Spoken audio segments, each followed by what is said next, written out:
அருணின் சத்தத்தை கேட்டு வாசலில் காவலுக்கு நின்ற செக்யூரிட்டி கார்டு அவர்களை சுற்றி வளைத்தார்கள். அவர்கள் நால்வரும் பயந்து விட்டனர். இவன் உண்மை சொல்கிறானா பொய் சொல்கிறானா என்பதை அறிய அவந்திகா சந்தேகத்துடன் அறையில் இருந்து கீழே இறங்கி வந்தாள். அருண் அவள் பின்னாடியே கத்திக்கொண்டே வந்தான். அக்கா போகாதீங்க, வேண்டாம், பயமா இருக்கு, நில்லுங்க அக்கா, நான் சொல்றத கேளுங்க என்று கத்தினான். அவள் கீழே வந்து கதவை திறந்தாள். வாசலில் நிற்பவர்களை கண்டதும் அவளால் நம்ப முடியவில்லை. அப்படியே நின்றாள். அவந்திகா செக்யூரிட்டி கார்டிடம், இவங்க எல்லாம் என்னோட ஃப்ரெண்ட்ஸ் தான், என்னோட தம்பி தப்பா நினைச்சிட்டான், எந்த பிரச்சனையும் இல்ல, நீங்க போலாம் என்றாள். அவர்கள் நால்வரும் அவந்திகாவை சுற்றி நின்று கொண்டு மகிழ்ச்சியில் பேச முடியாமல் நின்று கொண்டிருந்தனர். அருண் கீழே வந்து பார்த்து அதிர்ச்சி அடைந்தான். அவர்கள் அக்காவிடம் மகிழ்ச்சியாக சிரித்து சிரித்து பேசிக் கொண்டிருந்தனர். இவனுக்கு ஒன்றும் புரியவில்லை. அவந்திகா இவனிடம் அனைத்தையும் கூறிய பிறகு அருண் இவர்களை தவறாக புரிந்து கொண்டதற்காக மன்னிப்பு கேட்டான். அவந்திகாவும் அவர்களிடம், இவன் என்னோட தம்பி அருண், இவன் என்னை யாரோ கொலை பண்ண வந்துட்டாங்கன்னு பயந்துகிட்டு இப்படி பண்ணிட்டான் என்று கூறினாள். அவர்கள் அனைவரும், பரவாயில்ல, இவனுக்கு நாங்க யாருன்னு தெரியாததுனாலதானே இப்படி நடந்துகிட்டான் என்று கூறினர். அவந்திகா, உன்னை பார்த்து எவ்வளவு நாள் ஆயிடுச்சு, நான் உன்னை ரொம்ப மிஸ் பண்ணேன். ஒரு பழைய நண்பர்கள் ஒருவருக்கு ஒருவர் வெகு நாட்கள் கழித்து சந்தித்தது போல அலித்ரா அவள் கண்களில் மகிழ்ச்சியுடன் அவளை பார்த்தாள். அவந்திகா, அவ மட்டும் இல்ல, நாங்களும் தான் ரொம்ப மிஸ் பண்ணோம் என்று ஜான் கூறினான். வுல்ஃப் அமைதியாக இருந்தான். ஆனால் அவனுடைய கண்களில் புன்னகை நிறைந்து இருப்பதை காண முடிந்தது. ஜஸ்டினும் மகிழ்ச்சியில் இருந்தான். ஒரு மாதத்திற்கு பிறகு அவந்திகாவை சந்தித்த பின்னர் அவர்களின் மனதில் ஏற்பட்ட உற்சாகம் விவரிக்க முடியாதது. அவர்கள் ஒருவருக்கு ஒருவர் இப்போதுதான் நண்பர்கள் ஆனார்கள். ஆனால் பல மறக்க முடியாத தருணங்களில் தப்பித்து பிழைத்த அந்த உணர்வு அவர்களின் மனதில் அழியாமல் இடம்பெற்றது. அவந்திகாவும் அவ்வாறே உணர்ந்தாள். சில மாதங்களாக அவள் சிரிப்பு என்ற ஒன்றையே மறந்துவிட்டாள். ஆனால் இன்று அவள் இவர்களை கண்ட பிறகுதான் அவளது முகத்தில் சிரிப்பை காண முடிந்தது. நீங்க எல்லாரும் ஏன் இங்க வந்தீங்க என்றாள். ஜான் தான் முதுகில் மாட்டியிருந்த பேக்கை கழட்டி தரையில் வைத்துவிட்டு சோஃபாவில் சாய்ந்தான். சார்லியோட பிரச்சனை எல்லாம் முடிஞ்சிருச்சு, எங்களுக்கு வேற வேலை ஒண்ணும் இல்ல, அதனாலதான் நாங்க கொடுத்த வாக்குறுதிய நிறைவேற்றலாம்னு முடிவு செஞ்சோம். ஜான் அவந்திகாவிடம் சொல்ல நிறைய விஷயங்கள் இருந்தது. அவந்திகா, உனக்கு தெரியுமா, சார்லி ஜெயில இருந்ததுக்கு காரணம் அவரோட பாஸ் தான். ஒரு பெரிய கதை உன்கிட்ட சுருக்கமா சொல்றேன். ஒரு நாள் சார்லி அவரோட பாஸ வீட்டுக்கு அழைச்சிட்டு போறப்போ யாரோ பதுங்கி இருந்து பாஸ கடத்திட்டு போயிட்டாங்க. ஆனா சார்லிய ஒண்ணும் பண்ணல, விட்டுட்டு போயிட்டாங்க. அதனால இவரு தான் கடத்தலுக்கு பின்னால இருக்கிறதா போலீசார் சந்தேகப்பட்டு அரெஸ்ட் பண்ணிட்டாங்க. அதுக்கு காரணம் பாஸ் கிட்ட இருக்கிற ஒரு பிங்க் கலர் டைமண்ட். அதோட மதிப்பு பல மில்லியன்ஸ் இருக்கும். அதுக்காக தான் அவர் கடத்திட்டாருன்னு சந்தேகப்பட்டாங்க.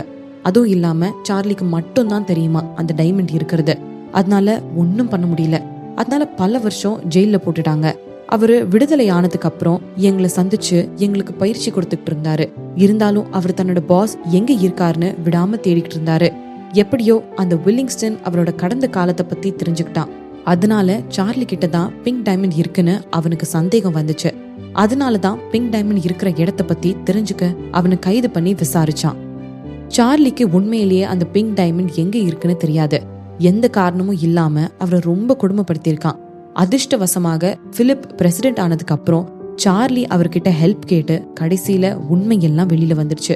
உண்மையில என்ன நடந்துச்சுன்னு தெரியுமா என்று அலித்ரா அவளை உற்சாகமாக பார்த்தாள். அவந்திகா தலையாட்டினாள். நோ ஐடியா, எனக்கு எதுவும் தெரியாது என்றாள். குற்றவாளி யாரு அப்படின்னா அந்த பாஸோட பொண்டாட்டி தான் என்று அலித்ரா கூறினாள். அவரோட பொண்டாட்டிக்கு ஏற்கனவே அந்த பிங்க் டைமண்ட் பத்தி தெரிஞ்சிருக்கு. அது அவர்கிட்ட இருந்து வாங்க தன்னோட புருஷனையே கொன்னு சார்லி மேல பழிய போட கொஞ்சம் ஆளை ரெடி பண்ணிருக்கா. இவெல்லாம் என்ன மாதிரியான பொண்ணுன்னே தெரியல. சொன்னா நம்ப மாட்டேன். ஏற்கனவே புருஷன் பொண்டாட்டி 2 பேரும் இந்த டைமண்ட பிரிச்சுக்கிட்டாங்க. ஆனா அது அவளுக்கு மட்டும்தான் வேணும்னு அவளோட புருஷனையே கொன்னிருக்கா என்றாள். ஜான் தன்னுடைய எண்ணத்தை கூறினான். இதுல இருந்தே அவங்களோட உறவு எவ்வளவு பலவீனமா இருந்துச்சுன்னு தெரியுது. எல்லாத்துக்கும் மேல அந்த பிங்க் டைமண்ட் அவங்களோடது கிடையாது என்றான். ஆனா அந்த பொண்ணு பொறுத்தவரை அந்த பிங்க் டைமண்ட் அவளை தவிர யார் கைக்கும் போக கூடாதுன்னு இருந்தா. அலித்ராவிற்கு அந்த கொடுமைக்காரி மீது கோபம் வந்தது. ஆனால் இப்ப அந்த பிங்க் டைமண்ட் எங்க இருக்கு என்றாள். செத்து போனவருக்கு பசங்க கிடையாது, நெருங்கிய உறவு எதுவும் இல்ல. அதனால இப்போ அந்த பொருள் நாட்டுக்கு சொந்தமானது என்று அலித்ரா மகிழ்ச்சியுடன் கூறினாள். ஜஸ்டின் ஒரு புன்னகையுடன் முடித்தார். அந்த பொண்ணு அந்த பிங்க் டைமண்டுக்காக எல்லாம் செஞ்சா. ஆனா பாவம், சார்லி தான் கஷ்டப்பட வேண்டியிருந்தது என்று கூறினான். அதிர்ஷ்டவசமாக இப்ப சார்லிக்கு நல்ல நேரம். பிலிப்புக்கு அவரை ரொம்ப பிடிச்சு போச்சு. இப்போ அவர் பிரசிடென்டோட பாதுகாப்பு தலைவரா இருக்காரு என்று அலித்ரா மகிழ்ச்சியுடன் கூறினார். இவர்கள் பேசியதை ஆர்வத்துடன் செவி மடுத்துக் கொண்டிருந்த அருண் திடீரென்று கத்தினான். நீங்க யார பத்தி பேசிட்டு இருக்கீங்க? பிலிப், அவர் காங்கோவோட நியூ பிரசிடென்ட் தானே என்று ஆச்சரியத்தில் கேட்டான். ஜான் மற்றும் மீதமுள்ளவர்கள் இயல்பாக தலையாட்டினார்கள். ஆமா, அது அவர்தான் என்றார்கள். ஆஹா, சூப்பர். உங்க எல்லாருக்கும் கூட பிரசிடென்ட தெரியுமா? அப்படின்னா என்னோட அக்காவுக்கு பிரசிடென்ட தெரியுமா என்று அருண் அவந்திகாவை அவநம்பிக்கையுடன் பார்த்து கேட்டான். அலித்ரா சிரித்துக்கொண்டே, என்ன, உன் அக்காவுக்கு அவர் தெரியுமாவா? அவர் தெரிஞ்சது மட்டும் இல்லாம அவர் இவள தங்கச்சியா கூட ஏத்துக்கிட்டாரு என்று கூறினான். என்ன என்று அருண் திகைத்து போய் நின்றான். என்னோட அக்கா இத பத்தி ஏதோ சொல்லலையே, அவங்க சொல்றது எல்லாம் உண்மையா என்று வியப்போடு கேட்டான்.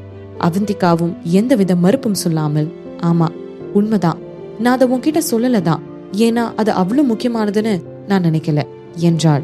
அருண் குழந்தை போல முறுக்கி கொண்டு, போங்க, என் கூட பேசாதீங்க, இது எவ்வளவு முக்கியமான விஷயம், எப்படி இவ்வளவு நாளா என்கிட்ட நான் பிலிப்போட தம்பிங்கிற விஷயத்த மறைச்சிங்க என்றான். அவன் கூறியதை கேட்டதும் அவந்திகா, அலித்ரா, ஜான், வுல்ஃப் மற்றும் ஜஸ்டின் ஆகியோரின் சிந்தனை எங்கோ சென்றது. இவன் எப்போ பிலிப்போட தம்பியானா என்று அனைவருமே நினைத்தனர். அவர்களின் குழப்பமான தோற்றத்தை கண்ட அருண் அவர்களின் நிலையை பார்த்து கவலைப்படுவது போல் பெருமூச்சு விட்டான். என்னோட அக்கா பிலிப்போட தங்கச்சினா அப்போ நான் பிலிப்போட தம்பி தானே? அவன் கூறியது வித்தியாசமாக இருந்தாலும் அர்த்தமுள்ளதாக இருந்தது. ஆஹா, நான் காங்கோ நாட்டு பிரசிடென்டோட சின்ன தம்பி. நான் இந்த நல்ல செய்திய அப்பா கிட்ட சொல்ல போறேன் என்று குழந்தை போல துள்ளி குதித்துக் கொண்டு அறையை விட்டு வெளியே ஓடினான். ஜான் அவனுடைய நடத்தையை பார்த்து, அவந்திகா, உன்னோட தம்பி கண்டிப்பா ரொம்ப வித்தியாசமா இருக்கான். அவன் கூறியதற்கு அலித்ராவும் மற்றும் மீதமுள்ளவர்களும் தலையசைத்தனர். அவந்திகா என்ன பேசுவது என்று தெரியாமல் அப்படியே உட்கார்ந்திருந்தாள். அவளுடைய இந்த தம்பி உண்மையில் மிகவும் வேடிக்கையாக இருக்கின்றான். அவளுடைய தம்பி சென்ற பிறகு ஜான் இறுதியாக அவந்திகாவை பார்க்க வந்ததற்கான உண்மையான நோக்கத்தை பற்றி பேச முடிவு செய்தான். என் கூட வாங்க என்று அவந்திகா எழுந்து அவர்களை மாடிக்கு அழைத்து சென்றாள். அவர்கள் அறையில் நுழைந்த பிறகு அவர்கள் மிகவும் ஜாலியாக இருப்பதை நிறுத்திவிட்டு மிகவும் சீரியஸாக பேச ஆரம்பித்தனர். அவர்கள் அருண் இருந்ததால் எதுவும் பேசாமல் இருந்தார்கள். இப்போது அவர்கள் காங்கோவில் இருந்தபோது எப்படி இருந்தார்களோ அதை போலவே இருந்தார்கள். அவர்களின் பார்வைகள் கூர்மையாகவும் அச்சுறுத்தலாகவும் இருந்தன. அவந்திகா தனது நண்பர்களின் இந்த பக்கத்தை காணவே விரும்பினாள். ஏனென்றால் அதற்கு பின் ஏதோ ஒரு அர்த்தம் இருக்கின்றது என்பதை அவள் உணர்ந்தாள். அவந்திகா, உண்மையிலேயே நாங்க இங்க பிலிப் சொன்னதுனால்தான் வந்திருக்கோம் என்று ஜான் கூறினான். அவருடைய உத்தரவா என்று அவந்திகா குழப்பமடைந்தாள். ஜஸ்டின் தலையசைத்தான். நாங்க இங்க உன்னோட பாதுகாப்புக்காகவும் அது மட்டும் இல்லாம ஒரு முக்கியமான வேலைக்காகவும் தான் வந்திருக்கோம் என்றான். அது என்னன்னா உன்னோட ஒத்துழைப்பை பெறுவது என்றான். என்ன மாதிரியான ஒத்துழைப்பு? அவந்திகா இன்னும் குழப்பமடைந்தாள். அலித்ரா லேசாக சிரித்தாள்.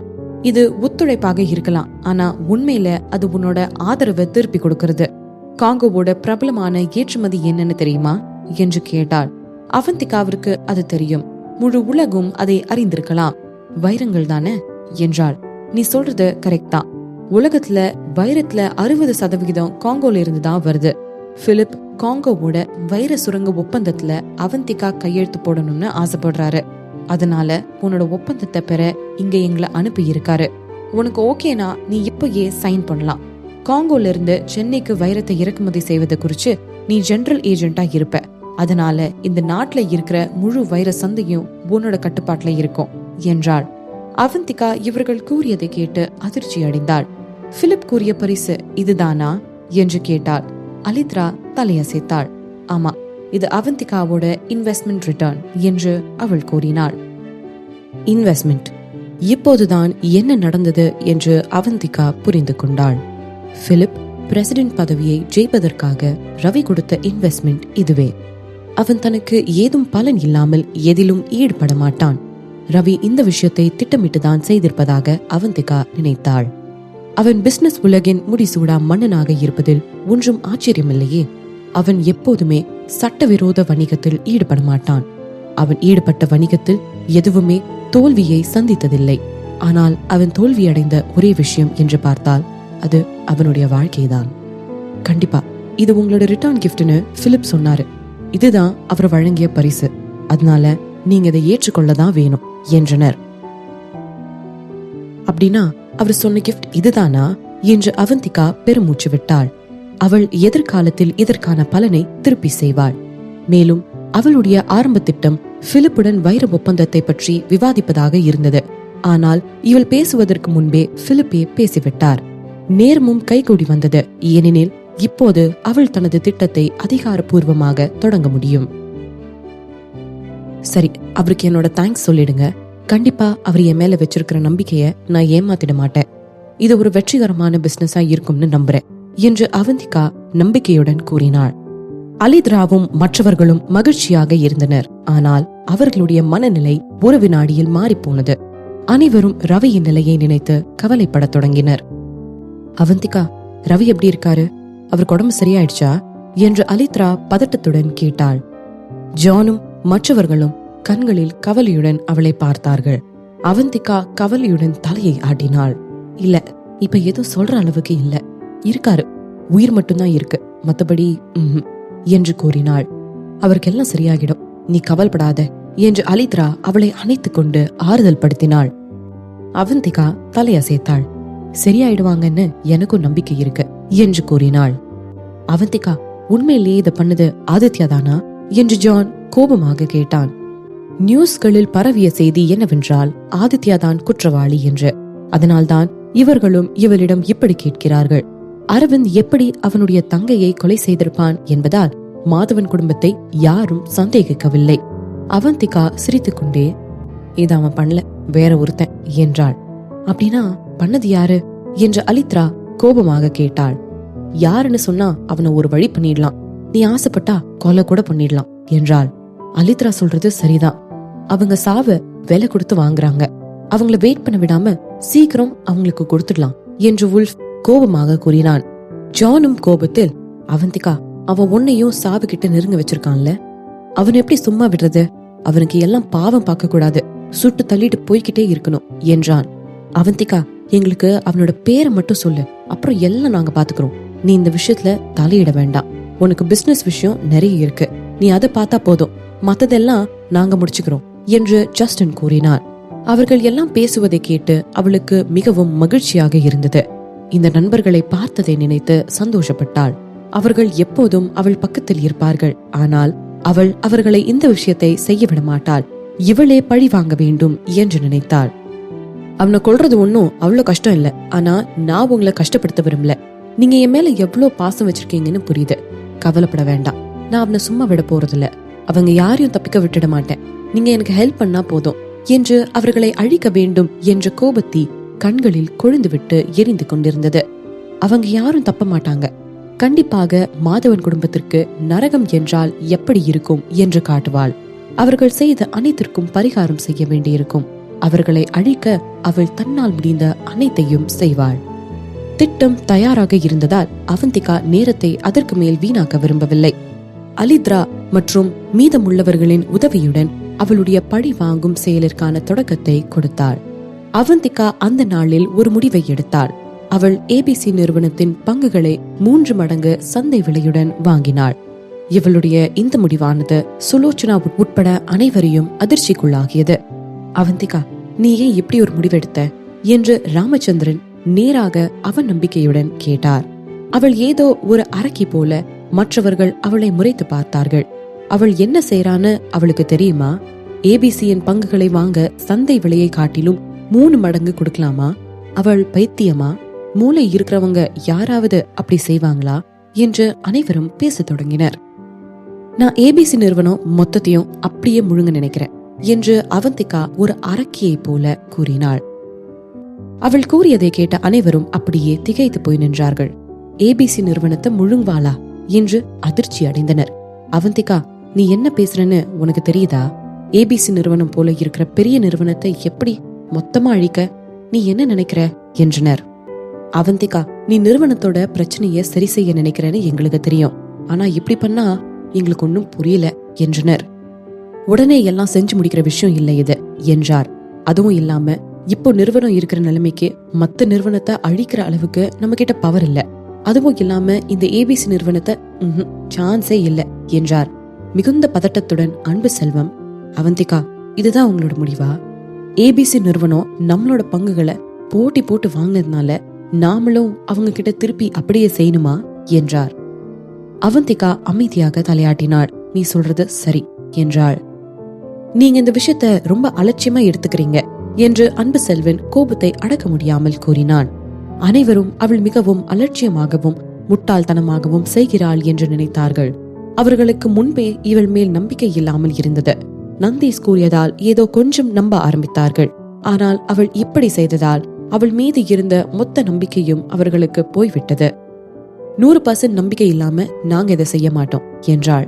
அவள் எதிர்பார்த்தபடி அவள் இதை சொல்லி முடித்த நிமிடமே, நீங்க இப்படி ஒரு காரியத்தை பண்ணா உங்க மேல எங்களுக்கு நம்பிக்கை எப்படி வரும் என்றனர்.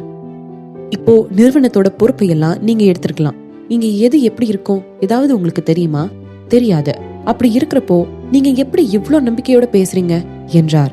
ராமச்சந்திரன் சார், நாங்க உங்களை நம்பாம இல்ல, ஆனா இந்த நிறுவனத்தை ஹேண்டில் பண்ற திறன் அவங்களுக்கு உண்மையிலேயே கிடையாது என்றார். ராமச்சந்திரனும் அவந்திகா இவ்வளவு அலட்சியமாக நடந்து கொள்வாள் என்று நினைக்கவில்லை. ஆனால் அவள் அப்படி இருக்க மாட்டாள் என்று அவர் மனதில் நினைத்தார். சந்திரன் குடும்பத்தில் ஏற்பட்ட இவ்வளவு பிரச்சனைகளை சரி செய்ததில் அவளுடைய பங்கு அதிகம். அப்படி இருக்கையில் இந்த விஷயத்தில் மட்டும் எப்படி அவள் அலட்சியமாக இருப்பாள்? ராமச்சந்திரன் விவேகத்துடன் அவந்திகாவிடம் கேட்டார். அவந்திகா, உன்னோட திட்டம் தான் என்ன? உன்னோட முழு திட்டத்தையும் எங்ககிட்ட சொன்னா நம்ம ஒன்னா கலந்து பேசலாம் என்றார். என்னால முழு திட்டத்தையும் சொல்ல முடியாது, அதுக்கான நேரமும் இன்னும் வரல என்று அவந்திகா பொறுமையாக கூறினாள். என்னோட திட்டத்துக்கு நீங்க எல்லாம் எனக்கு ஹெல்ப் பண்ணுவீங்கன்னு நான் நம்புறேன். நான் செத்தாலும் ரவியோட ரத்தம், வியர்வை, இவ்வளவு நாள் பட்ட கஷ்டம் எல்லாம் நான் கண்டிப்பா பாதுகாப்பேன்னு உங்களுக்கு நான் ப்ராமிஸ் பண்றேன். இன்னும் உங்களுக்கு எல்லாம் நம்பிக்கை வரலனா என்னால ஒண்ணும் பண்ண முடியாது என்றாள். அவந்திகா கூறியதை கேட்டதும் ராமச்சந்திரன் திகைத்து போனார். மற்றவர்களும் அமைதியாக இருந்தனர். ராமச்சந்திரனுக்கு தனது மகனின் நிலைமை ஞாபகம் வரவே சோகமானார். ரவி இங்க இருந்தா அவன் என்ன செய்வான்? அவன் அவந்திகாவை கண்மூடித்தனமா நம்புவான். ராமச்சந்திரன் தனது மகனின் எண்ணத்தை நன்கு அறிந்திருந்தார். ரவி அவந்திகாவை ஆதரிப்பார் என்பது அவருக்கு நன்றாக தெரியும். எல்லாவற்றிற்கும் மேலாக அவளை காப்பாற்றுவதற்காக அவன் தன்னையே தியாகம் செய்ய தயாராக இருந்தான். இருப்பினும் அவன் இப்போது இங்கு இல்லை. இனி அவளை ஆதரிக்க யாரும் இல்லை.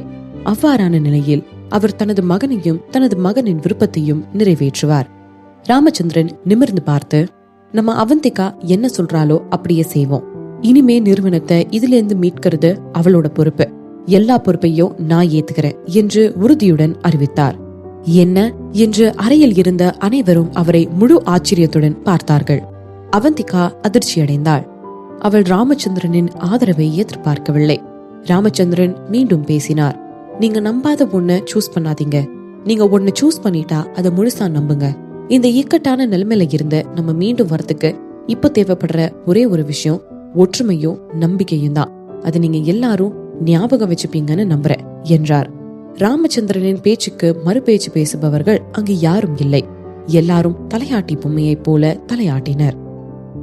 ராமச்சந்திரன் கூறியதை அவர்கள் ஏற்றுக்கொண்டாலும் அவந்திகாவின் மீது இன்னும் அவர்களுக்கு நம்பிக்கை வரவில்லை.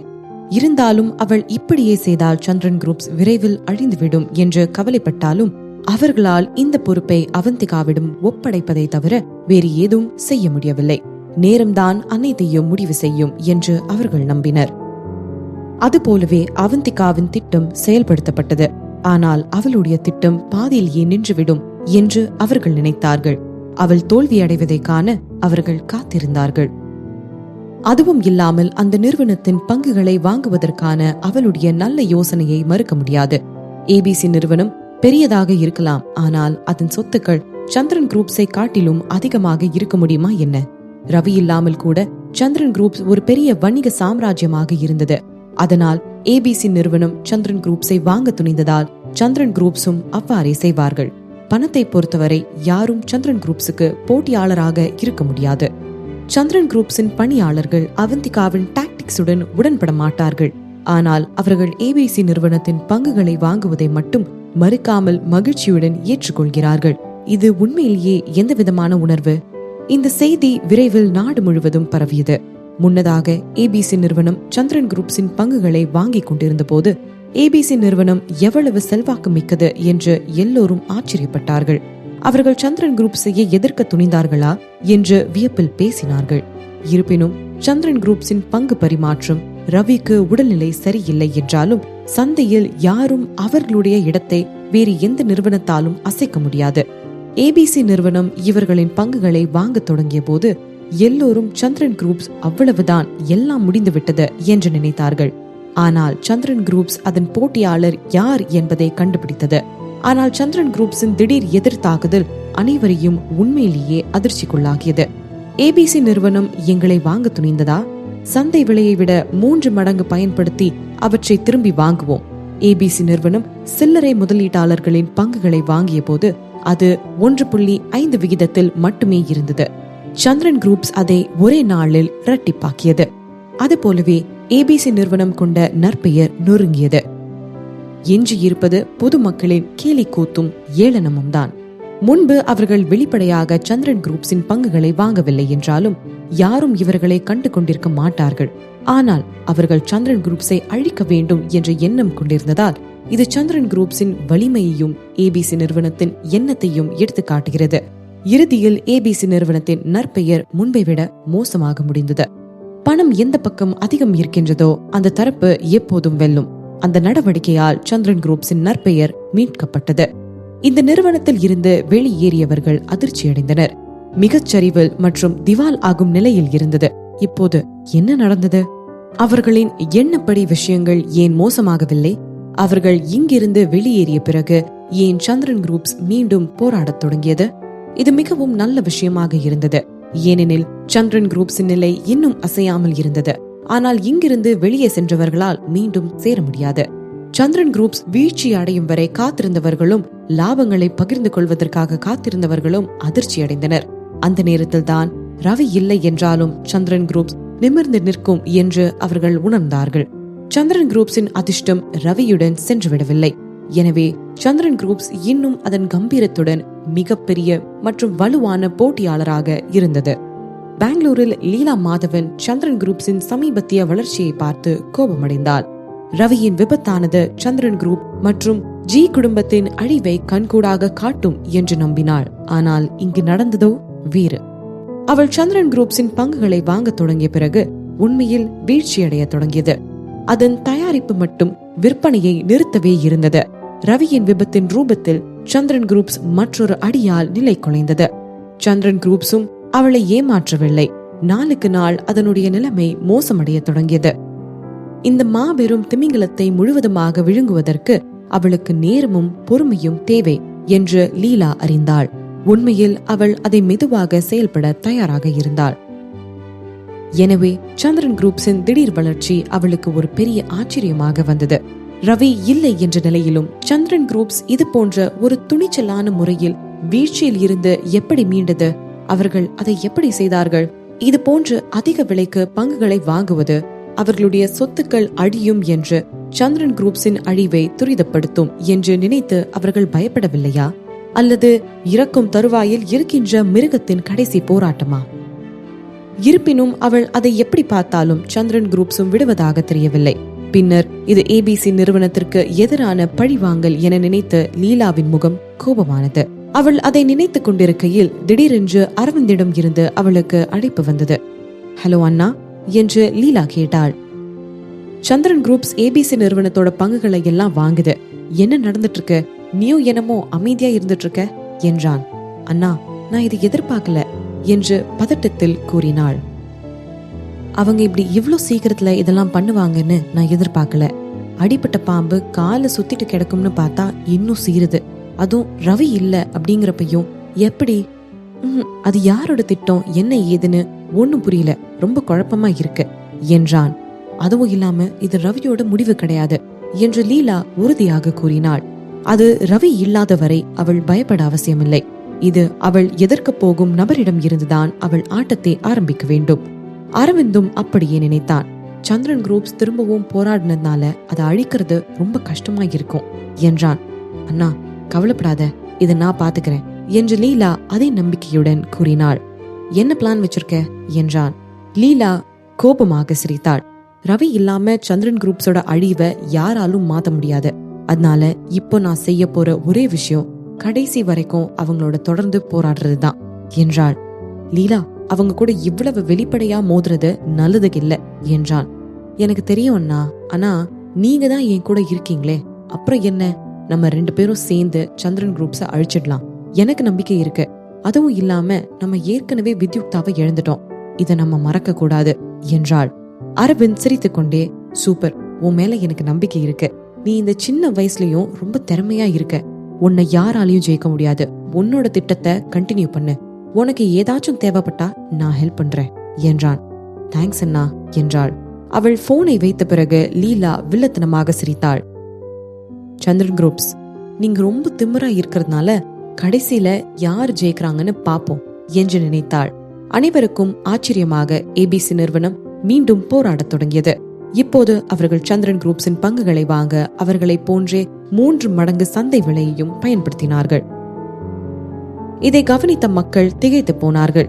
ஆனால் ஏபிசி நிறுவனமும் விடுவதாக தெரியவில்லை. அவர்கள் சந்திரன் குரூப்ஸுடன் தொடர்ந்து போட்டியிட துணிந்தனர். இது உண்மையில் சந்திரன் குரூப்ஸின் முடிவு என்று தெரிகின்றது. எனினும் ஒரு கண் சிமிட்டும் நேரத்தில் சந்திரன் குரூப்ஸ் மீண்டும் அவர்களை எதிர்க்க தொடங்கியது. சந்தை விலையை காட்டிலும் 5 மடங்கு விலையில் ஏபிசி நிறுவனத்தின் பங்குகளை வாங்க தொடங்கினர். இதை கவனித்த மக்கள் அதிர்ந்து போயினர். எனவே சந்திரன் குரூப்ஸ் பெரிய பணக்காரராக இருந்தது. அவர்கள் எதிர்க்கும் ஒவ்வொரு முறையும் அவர்கள் விலையை இரட்டிப்பாக்கினர். இது ஏபிசி நிறுவனத்தை காட்டிலும் மிகவும் சுவாரஸ்யமாக இருந்தது. முன்பு போன்றே ஏபிசி நிறுவனத்தின் நற்பெயர் மீண்டும் ஒரு முறை போய்விட்டது. உண்மையில் சொல்ல போனால் இழப்பு இந்த முறை இன்னும் அதிகமாகவே இருந்தது. சந்திரன் குரூப்ஸ் ஒவ்வொரு முறையும் பங்குகளின் விலையை இரட்டிப்பாக்கியது. அதே நேரத்தில் ஏபிசி நிறுவனத்தின் விலைக்கு பொருத்தமாக இருந்தது. இந்த ஒப்பீடு ஏபிசி நிறுவனத்திற்கு நல்லது கிடையாது. அது மட்டும் இல்லாமல் ஏபிசி நிறுவனம் இந்த போட்டியை தொடரும் என்று எல்லோரும் ஆவலுடன் காத்திருந்தனர். இதனால் முன்பே பங்குகளை இழந்த நபர்கள் மட்டுமே வருத்தப்பட்டார்கள். அவர்கள் ஏன் பொறுமையாக இருக்கவில்லை? அப்படி இருந்திருந்தால் இப்போது அவர்கள் மிகவும் அதிர்ஷ்டசாலியாக இருந்திருப்பார்கள். ஏபிசி நிறுவனம் மற்றும் சந்திரன் குரூப்ஸின் பங்குகளை இன்னும் வைத்திருப்பவர்கள் அப்படியே வைத்திருக்கிறார்கள். விலை இன்னும் அதிகரிக்குமா இல்லையா என்று யாருக்கு தெரியும்? குறைந்தபட்சம் சந்திரன் குரூப்ஸின் பங்கு வைத்திருப்பவர்கள் இனி அவற்றை அவ்வளவு எளிதில் விற்க துணியவில்லை. ஏனென்றால் ஏபிசி நிறுவனம் அதிக விலையுடன் அவர்களை அணுகுவார்கள் என்று அவர்கள் காத்திருந்தார்கள். மறுபுறம் ஏபிசி நிறுவனத்துடைய பங்குகளை வைத்திருந்தவர்கள் சிலர் விற்க தயாராக இருந்தனர். ஏனென்றால் இன்னும் அவர்கள் அதிக விலைக்கு ஆசைப்பட்டு இருப்பதும் போய்விடுமோ என்று பயந்தார்கள். பேராசையானது பெரிய அளவில் நஷ்டத்தை ஏற்படுத்தும். இருப்பினும் பேராசை மனித இயல்பின் ஒரு பகுதியாகவே இருந்தது. ஏபிசி நிறுவனம் சந்திரன் குரூப்ஸ் நிறுவனத்தின் பங்குகளை வாங்க அவர்களுடைய பங்கின் விலையை எப்போது அதிகரிக்க போகிறீர்கள் என்ற கேள்வியுடன் பலர் காத்திருந்தனர். அவந்திகாவும் மற்றவர்களும் ஏபிசி நிறுவனத்தின் அடுத்த நகர்வுக்காக காத்திருந்தனர். அருண் கடந்த சில நாட்களாக இந்த போட்டியை ஆர்வத்துடன் தொடர்ந்து வந்தான். அவன் ஒரு மகிழ்ச்சியான குழந்தையை போல இந்த போட்டியை ரசித்துக் கொண்டு இருந்தான். இந்த நேரத்துல அவங்க என்ன செய்யறது ஏது செய்யறதுன்னு தெரியாம முழி பிதுங்கி உட்கார்ந்துட்டு இருக்கணும். நாம தான் 5 மடங்கு விலைய ஏத்திருக்கோமே, இப்ப அவங்க எல்லாம் துண்டக்கானும் துணியக்கானும் ஓட போறாங்க பாருங்க என்றான் அருண். அலித்ராவும் அவளுடைய நண்பர்களும் உன்னிப்பாக இந்த வளர்ச்சியை கவனித்து வந்தார்கள். ஜான் வேகமாக சிரித்தான். அவங்க இதை தொடர மாட்டாங்கன்னு நான் நினைச்சேன். சந்தை வெளிய காட்டிலும் 5 மடங்கு ஒன்னும் கம்மி கிடையாதே. பயந்துட்டாங்களோ என்னமோ. இதே நிலைமை தொடர்ந்துச்சுன்னா அவங்க ஆண்டியாதான் போகணும் என்றான். அவந்திகா, அவங்க திரும்பவும் விலையை ஏத்துவாங்கன்னு நினைக்கிறியா என்று அலித்ரா கேட்டாள். அவந்திகா நக்கலாக சிரித்துக்கொண்டே, அவங்க கண்டிப்பா அப்படி பண்ணுவாங்க என்றாள். அவள் கூறியதை கேட்டதும் அந்த அறை முழுவதிலும் நிசப்தம் கூடிக்கொண்டது. அருண் அதை நம்பவில்லை. அக்கா, அப்படிலாம் பண்ண மாட்டாங்க. அப்படி பண்ணா பங்கு வாங்க சொத்துக்கு எங்க போவாங்க என்றான். ஏபிசி நிறுவனம் பணக்கார நிறுவனமாக இருந்திருக்கலாம். ஆனால் சந்திரன் குரூப்ஸினுடைய பங்குகளின் விலைதான் மிக அதிகமாக இருந்தது. சந்தை விலையில் 5 மடங்கு விலை நினைத்து பார்க்க முடியாதது. விற்க தயாராக இருந்த சிறிய பங்குதாரர்களின் எண்ணிக்கை கிட்டத்தட்ட பல்லாயிரக்கணக்கான பில்லியன்கள் ஆகும். விலையை இன்னும் 2 மடங்கு அதிகமாக வைப்போம். ஏபிசி நிறுவனம் அனைத்தையும் வாங்க விரும்பினால் அவர்கள் குறைந்தது பல பில்லியனை செலவிட வேண்டும். அவ்வளவு தொகை நிச்சயமாக ஏபிசி நிறுவனத்தை கடனில் தள்ளிவிடும். அவந்திகா சிரித்தாள். விலையை ஏத்துறது அவங்க வாங்கறதுக்காக இல்ல என்றாள். அது மட்டும் இல்லாம அவங்க இப்படி செய்யறதால சந்திரன் குரூப்ஸ் அழியறதுக்கு பிளான் பண்ணியிருக்காங்க. நம்மளால வாங்க முடியாம போயிட்டா மக்கள் மத்தியில சந்திரன் குரூப்ஸ் மேல தப்பான எண்ணத்தை உருவாக்குறதுக்கும் தான் என்று அவந்திகா விரிவாக கூறினாள். அப்படின்னா அப்ப நாமளும் அப்படிதான் பண்ண போறோமா என்று அருண் சிரித்தபடி கேட்டான். நாம விலைய மட்டும்தான் ஏத்துவோம், ஆனா வாங்க மாட்டோம் அதானே என்றான். அதுவும் சரிதான், நாமும் அப்படியே செய்வோம் என்று அலித்ரா கூறினாள். அவந்திகா தலையை ஆட்டினாள். ஆனா நான் உண்மையில கொஞ்சம் பங்குகளை வாங்க போறேன் என்றாள். அங்கு இருந்தவர்களும் ஒன்றும் புரியாமல் குழப்பத்தில் இருந்தனர். அக்கா, நீங்க ஏன் அவங்களோட பங்குகளை வாங்க நினைக்கிறீங்க? லீலா கிட்ட இப்போ 30% பங்கு தான் இருக்கு. இவ்வளவு நேரத்துக்கு அப்புறம் நம்மால 5% மட்டும்தான் வாங்க முடிஞ்சது. நாங்க அவ்வளவு மிஞ்ச மாட்டோம் என்று அருண் சுட்டி காட்டினான். அவந்திகா, நீ உண்மையிலே அவங்களோட பங்குகள் எல்லாத்தையும் இவ்ளோ விலை கொடுத்து வாங்க போறியா என்று ஜான் முகம் சுளித்து, இதுக்கு எந்த மதிப்பும் கிடையாது என்றான். அவந்திகா இல்லை என்பது போல தலையாட்டினாள். நான் எல்லாத்தையும் வாங்க போறது இல்ல, இன்னும் 5% மட்டும்தான் என்றாள். ஆனா ஏன்? அவந்திகா சிரித்தாள். உங்களுக்கெல்லாம் சீக்கிரமே தெரியும் என்றாள். நல்லது, அவர்களுக்கு வணிகம் பற்றியோ அல்லது அவளது திட்டத்தை பற்றியோ எதுவும் தெரியாது. எனவே அவர்கள் அவளை நம்ப முடிவு செய்தனர்.